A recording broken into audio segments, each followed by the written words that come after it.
আসসালামু আলাইকুম, skill market YouTube চ্যানেলে সবাইকে স্বাগতম। আজ আমরা দেখব মাইক্রোসফট ওয়ার্ডে shortcut key control A to Z এর ব্যবহার। আমি এখানে কিছু ফাংশনে রেড মার্ক করে রেখেছি, এগুলো সবচেয়ে বেশি ইউজ হয়।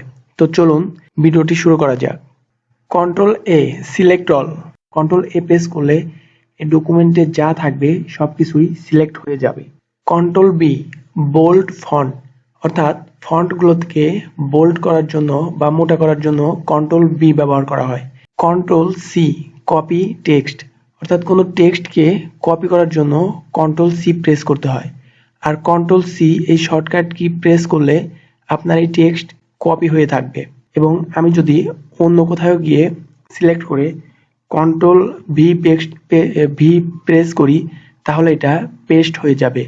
অর্থাৎ কন্ট্রোল সিতে টেক্সট কপি করা হয় এবং কন্ট্রোল ভি প্রেস করলে টেক্সটটি পেস্ট হবে। কন্ট্রোল ডি চেঞ্জ ফন্ট, অর্থাৎ এর ফন্ট টাইপ চেঞ্জ করার জন্য কন্ট্রোল ডি প্রেস করা হয়। যেমন কন্ট্রোল ডি প্রেস করলে এখানে ফন্ট টাইপ চেঞ্জ করা যাবে এবং ফন্ট সাইজ এখান থেকে চেঞ্জ করা যাবে।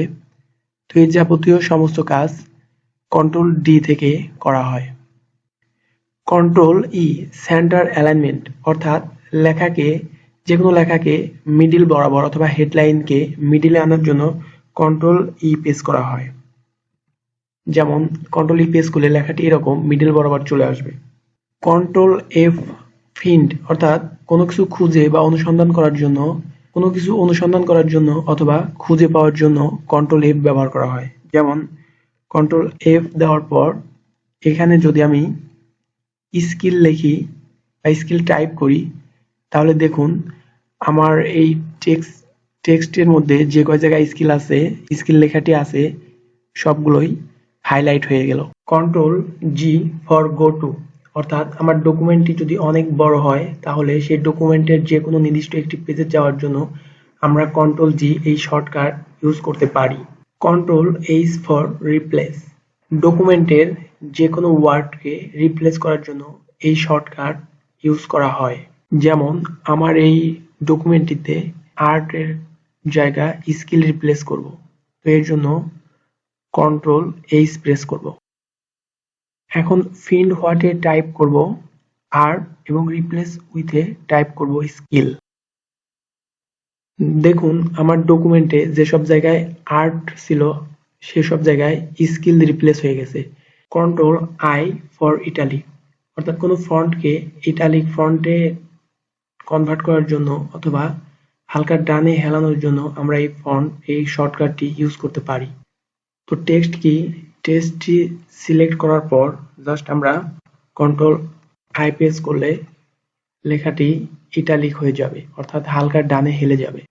Control J for justify, just লেখাগুলো লুক আপ করার জন্য এই জাস্টিফাই করা হয়। কন্ট্রোল কে ফর হাইপারলিংক, এই ডকুমেন্টের যে কোনো ওয়ার্ড বা একাধিক ওয়ার্ডকে হাইপারলিংকে রূপান্তর করার জন্য কন্ট্রোল কে এই শর্টকাট ইউজ করা হয়। যেমন আমি এই স্কিল মার্কেটে এখানে একটা হাইপারলিংক তৈরি করব, তো এটা জাস্ট সিলেক্ট করার পর কন্ট্রোল কে প্রেস করব এবং এই অ্যাড্রেস বারে আমি লিখে দিব। তো কন্ট্রোল কে প্রেস করার পর এই অ্যাড্রেস বারে আমি যে কোনো একটি ওয়েবসাইটের অ্যাড্রেস লিখে দিব। যেমন আমি লিখে দিছি www.youtube.com। এখন ওকে প্রেস করলে দেখুন আমার এই স্কিল মার্কেটটি একটি লিংক তৈরি হয়ে গেছে এবং এখানে কার্সর পয়েন্ট নিয়ে আসলে দেখুন আমার অ্যাড্রেসটি শো করছে। Control L is for left alignment, এই লেখাটিকে আমি টোটালি সিলেক্ট করার পর কন্ট্রোল এল প্রেস করলে সব লেফট অ্যালাইনমেন্ট হয়ে যাবে। Control M for tab 5 space, অর্থাৎ আমি যদি কন্ট্রোল এম প্রেস করি তাহলে তার পূর্বে 5টি ফন্ট বা 5টি অক্ষর লেখার মতো জায়গা স্পেস হয়ে যাবে। Control N open new window, control N press করলে এরকম একটি নতুন উইন্ডো ওপেন হবে। Control O is for open save file, আমরা সেভ করা কোনো ফাইলকে ওপেন করতে চাইলে শর্টকাটে কন্ট্রোল ও প্রেস করতে পারি। কন্ট্রোল ও প্রেস করলে আপনার সামনে এরকম একটি উইন্ডো আসবে, এখান থেকে আপনি চাইলে রিসেন্টলি কাজ করা যে কোনো ফাইল ওপেন করতে পারেন। Ctrl P is short for print document. যে কোনো ডকুমেন্ট প্রিন্ট করার জন্য Ctrl P এই শর্টকাট ইউজ করা হয়। Ctrl P প্রেস করলে এরকম একটি উইন্ডো আসবে। এখান থেকে আপনারা ডকুমেন্ট কাস্টমাইজ করে প্রিন্ট করতে পারেন। Ctrl Q is short for remove paragraph formatting. Ctrl R is short for right alignment. যেমন টেক্সটগুলোকে সিলেক্ট করে Ctrl R প্রেস করলে রাইট বরাবর অ্যালাইনমেন্ট হয়ে যাবে। Ctrl S for save document, অর্থাৎ কোনো ডকুমেন্ট সেভ করার জন্য Ctrl S এই শর্টকাট ইউজ করা হয়। Ctrl T is for hanging indent, অর্থাৎ কোনো ডকুমেন্ট সিলেক্ট করে Ctrl T প্রেস করলে জাস্ট ডান দিকে সরে আসবে। Ctrl U for underline, অর্থাৎ কোনো সেন্টেন্সের নিচে বা কোনো ওয়ার্ডের নিচে আন্ডারলাইন করার জন্য Ctrl U এই শর্টকাটটি ইউজ করা হয়। যেমন আমি এখানে আন্ডারলাইন করেছি।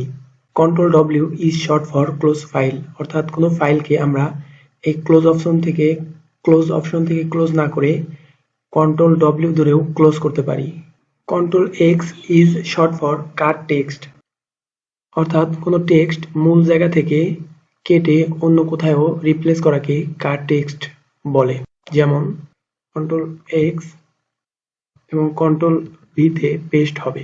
সর্বশেষ Ctrl Y এবং Ctrl Z রিডু এবং আনডু। সাপোজ আমি এই সাবস্ক্রাইব লেখাটি ডিলিট করে দিলাম। এখন এটাকে ফিরিয়ে আনার জন্য আমি Ctrl Z প্রেস করব। আমি আবার যদি মনে করি যে না, আমার সাবস্ক্রাইবার লেখাটি ফিরিয়ে নিয়ে আসার দরকার নাই, তাহলে Ctrl Y প্রেস করব। তো এই ছিল use of Ctrl A to Z এর বিস্তারিত। আমাদের ভিডিওটি ভালো লাগলে অবশ্যই চ্যানেলটি সাবস্ক্রাইব করে আমাদের পাশে থাকবেন। ধন্যবাদ সবাইকে ভিডিওটি পুরোপুরি দেখার জন্য।